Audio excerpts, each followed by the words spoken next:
Hi, my name is Mark. So as some of you probably already know, I'm a big fan of exercises that you can change over time. What's more fun than nailing down a specific lick or a specific sort of technique than making it harder so that we need to practice more? But now for reals, practicing can sometimes be a little bit boring. It's always the same thing all over and over again. That's why I like exercises that you can make more difficult over time so that they never feel that boring. For instance, an example you've probably heard is when people say, oh, if you want to learn all of those chord positions of the cage system, or just being able to play over chord changes outside the box, you should try and play songs limited to a certain number of frets. For instance, let's say between fret 2 and fret 5. And whether you've actually done that exercise or not, it will in general seem pretty easy, right? You just need to figure out which chords are in the song, then slightly alter the positions you're playing in so that they fit, right? Well, that exercise can be modified to be a little bit more interesting, and some will argue harder, but by making stuff harder, or better put, not as easy to play, you'll probably feel a little bit more rewarded after you've done it. You know, just like playing Dark Souls or Sekiro. Well, maybe let's not get into that controversy. But I'll show you what I mean about all of this chordal exercise stuff. But before I do, I just want to say, please subscribe to my channel. You're probably aware that YouTube's been acting a little bit weird lately. Even if you subscribe to the channel, this channel's videos may really not show up in our subscription box. And even if you ring the little notification bell thingy below, you still really will not be notified of that channel's content. So if you want to stay tuned to my content, you should subscribe, turn on all the notifications, and since that may or may not work, I highly suggest you follow me on social media. Not only do I post some exclusive stuff there, like improvised solos and jamming over backing tracks, and generally wherever I'm up to at the moment, but I always post there about my videos. Links for the usual suspects will be below, like Facebook, Instagram, and Twitter, even though I don't really post much on Twitter, but in general at Complicating. And since you're down there, please consider leaving a like, and perhaps share this video on social media. I'd highly appreciate it. So I guess now we can get straight into it. Okay, so if for some reason you've had no idea what I was talking about till now, many times when we want to play over chord changes, we're stuck in some sort of position, right? And so that we get more comfortable around other positions, people usually say, okay, learn all of the chord positions. For instance, you have an A major chord. You don't need to just play it in this position. You can play in tons of other positions. You have this position right here. You have this position right here. You have this position right here. You have this position right here. So how do you get around all of those? Well, sometimes people say, okay, take any chord progression you want. For instance, let's say this chord progression. I think it's a pretty recognizable one.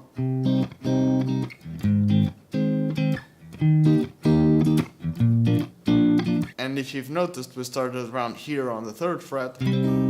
That's the lowest fret we get when we play this song. And the highest fret will be the 8th fret. Right here.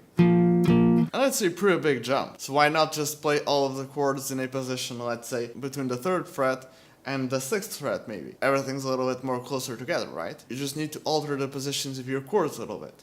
And I've done videos on this that you can check out. I'll leave some in the card section right there.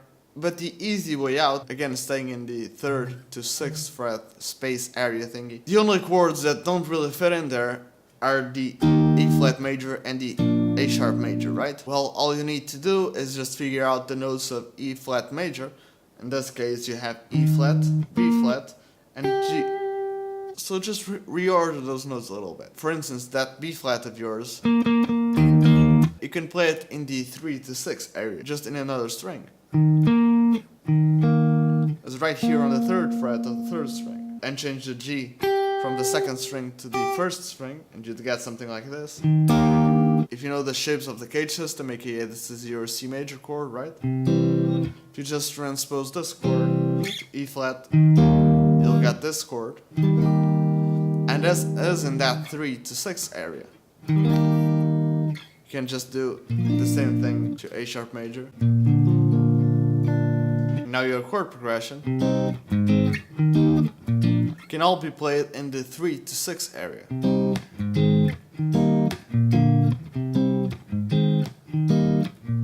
This is where many people say, okay, you've nailed this position, the 3 to 6 area. Why don't you do it perhaps in the 3rd to open string position? I don't know, you can do something like, again in this position of the C major chord. But this time, since it's a minor chord, you need to rearrange it a little bit. The same thing for G sharp major. The notes of G sharp major are again G sharp, D sharp, and C. Here you have the C, here you have the D sharp, and you have the G sharp right here. G sharp major, The next chord we had was that E flat major, and again the notes of E flat major are E flat, B flat, and G. Here's your E flat, here's your B flat. The only note missing is the G, but your G is an open string, so there you have it. Then the last chord, which would be that A sharp major, you can just play it in this position. So the chord progression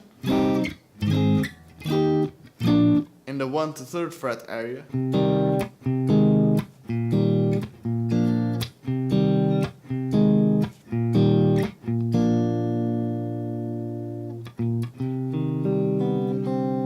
and you would do that in all of those positions, right? This way you're forced to learn all of the inversions of different chords and try to figure out your way around the fretboard. This is especially useful if you're playing in a 2-guitar player band and you're playing either cover songs or songs that aren't really guitar centric, unless you're playing something again really guitar centric, like for instance, I don't know, in Iron Maiden songs they share the same rhythms so that it gets a fuller sound, but then when it gets to the solos and the harmonies, they have different parts. One guy is doing, and another guy is doing something like, I don't know. But if you're just playing some of those 4-chord songs, like this chord progression we looked at,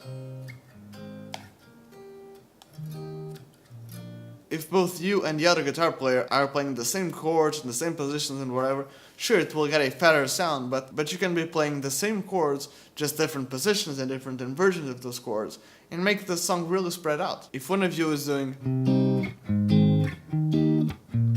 and the other one is doing,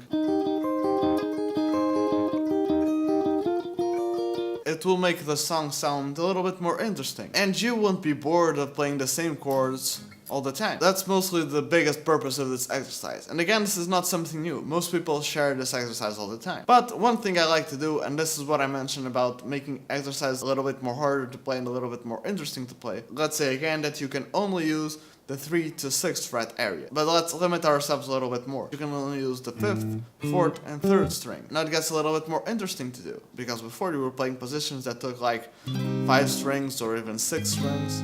And even when we change positions, this is still a 5-string position, just like this one. It's still a 5-string position. And even doing this one, I only played 3-string positions, and it's mostly because it's a little bit more easy to do. Playing a C minor chord in close position around the 3rd, 1st fret area is a little bit hard. You'd need to do it like this or something. It really isn't the easiest way to do it. But again, let's try it out in this position. And remember, since this chord is a C minor chord, we want to get all of the notes of the C minor chord. If you try to play it in the 3rd to 6th fret area and just play the C power chord, a C power chord is not a C minor chord. You're missing the E flat note right here. So you have to figure out a way to include all of those 3 notes, C, G, and E flat. In this case, this would be the only position really, which again, even though it doesn't really look like one, it is a C minor chord. The notes of the C minor chord are again C, G, and E flat. Here you have your E flat, your G, and your C.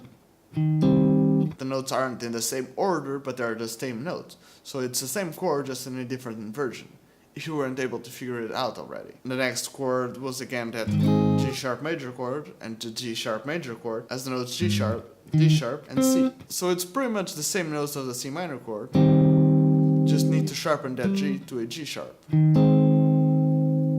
The next chord, the E flat major chord, you have E flat, B flat, and G. So again, you do the same position we did before. And the last chord, which was that A sharp major chord, where you had the notes A sharp, F, and D.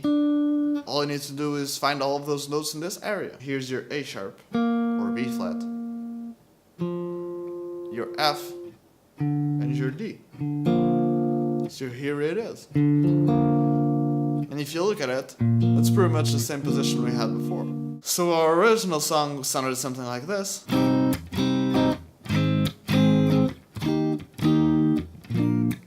And now sounds something like...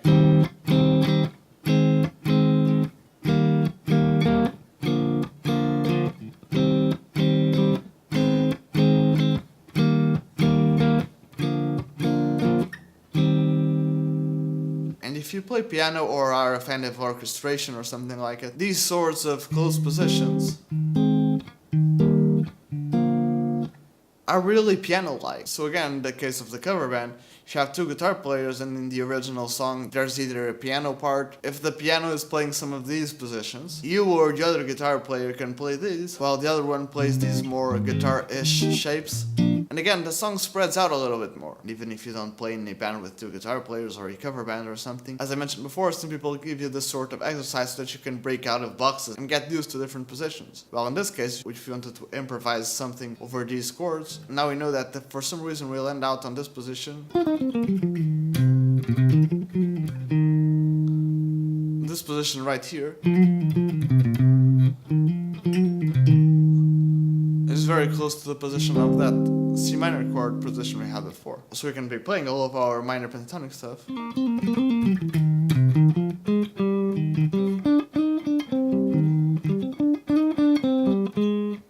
And again, if you're playing just regular minor chords and stuff, but even if you stay with just these chords, we use these three strings. You can use other three strings, and they don't really need to be in order. For instance, this weird position right here, where I'm using the first string, the second string, and the fourth string. This is a C minor chord. Here's my C, here's my E flat, and here's my G. And again, I can play that chord progression just by using these three strings. Here's the G sharp major. Here's the E flat major. Here's the B flat major.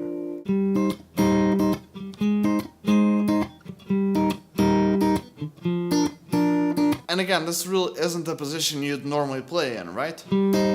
But it's this sort of stuff that can make your guitar playing practicing that's usually a little bit more boring into a little bit more fun. Fun isn't really the most correct word, but if you have nothing to do on your spare time and you really feel like you need to practice, but you don't want to end up with the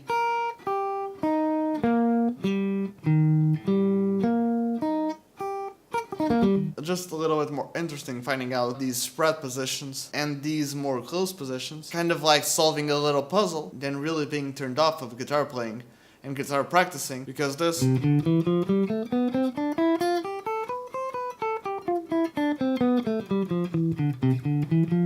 isn't really the funnest stuff you can play on guitar. And you can do this sort of stuff of making your guitar practicing and your guitar exercises a little bit more fun. I can guarantee you your exercise don't need to be boring.